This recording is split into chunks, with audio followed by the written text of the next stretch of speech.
unlimited. It's time to release new videos and write it again. Based on the question raised by some of my clients, I think it's time to talk about some topics related to the industry situation. I believe this can help my customers better understand what we are doing.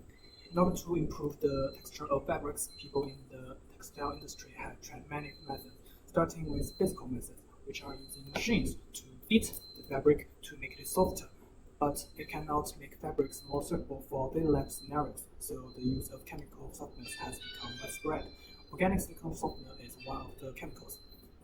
Originated in the 1950s, it has gone through 4 stages of the development. The first generation of silicone softener is polydimethyl silicone, but because the molecular chain of methyl silicone oil does not contain reactive groups, it cannot react with fiber and cannot cross-link itself, so the washing resistance is poor. At present, it is rarely used as a softener in the textile field.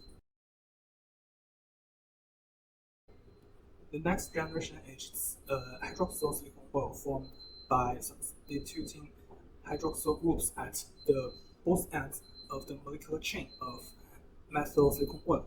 Hydroxyl silicone oil can be cross-linked with fiber to form a protective film on the surface of the fiber, thereby reducing the friction between the fibers and enhancing the softness on the fiber. So its stability and use effect are greatly improved than the first generation products. Although the presence of hydroxyl groups at the end of molecular chain is helpful to improve the hydrophilicity and emulsion stability, because the stability of the emulsion is difficult to control. Oil bleaching phenomenon is easy to occur during the application, and it is necessary to pay attention to the oil spots and the other defects of the finished fabric. The third generation silicone softener is modified silicone oil, which not only leaves the fabric soft, smooth, but also has excellent moisture absorption.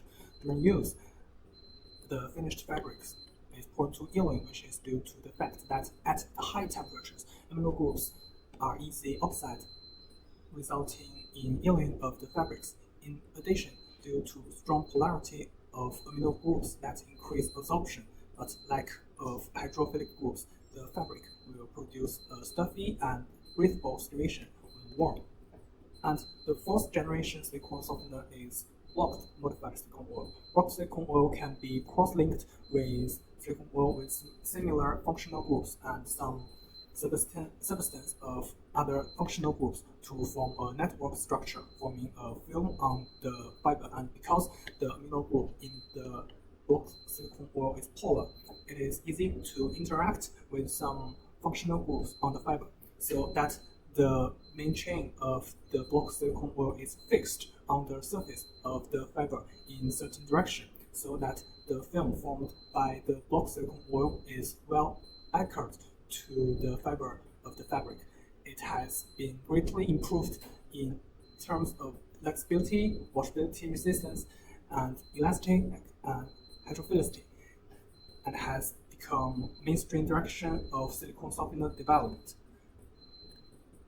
The chemical formula I represented is only an example and not a specific product, as manufacturers may have some side chains during production and process to change product characteristics. We are currently mainly exporting third and fourth generation products.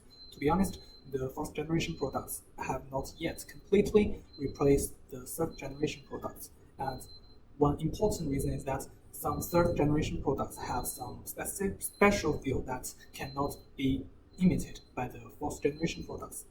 In the process of selling fourth generation products, we will encounter some customers who have not been familiar with them. For example, some self-emulsifying silicone oil products that can be directly diluted with water are sometimes regarded by customers as emulsion products. In contrast, blocked silicone oil, also known as the fourth generation products, has strong hydrophilicity in the process of fabric treatment. A uniform wetting film can be formed on the surface of the fabrics, which has good lubrication effect on the fabrics and can make treated fabrics soft and smooth. In contrast, although amino silicone oil has a lubricating effect, its effect is relatively weaker for fabrics with weaker hydrophilicity. At present, our company's best-selling product with typical block silicone oil characteristic is 972 GM. Of course, our customer may not necessarily have requirements for hydrophilicity. Also, we produce non-hydrophilic block silicone oil such as 95TH. The market feedback for the 95TH product is particularly good, with nearly half of the customers who have tested the sample placing orders, with a monthly shipment volume of dozens of containers. These two products have a high cost effectiveness, which has saved a lot of costs for our dyeing factory partners, and our intermediary partners can profit from them every month. If you're interested, you can watch my previous released product video, which includes the laboratory testing of these products. If you would like to have some samples for these two products, please contact me.